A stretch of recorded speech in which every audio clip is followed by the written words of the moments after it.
Un an jour pour jour de l'ouverture de la prochaine Coupe du Monde. Gros plan sur BFM TV ce matin sur la rénovation du stade le plus célèbre du monde, le Maracana de Rio. Les caméras de BFM TV ont pu visiter le chantier. Georges Quirino-Gersandiar. D'apparence, le Maracana semble opérationnel et pourtant, autour de l'édifice, des centaines d'ouvriers continuent encore de travailler.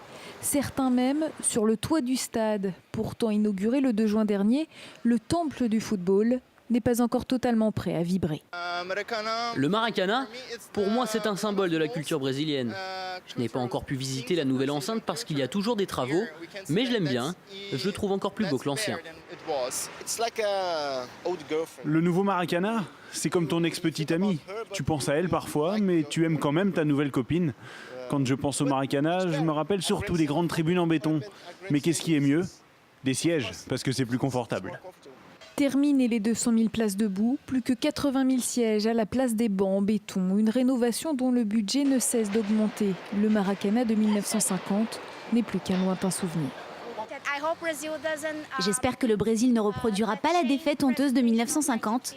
Il faut qu'on remporte le mondial ici, dans le plus grand stade du Brésil.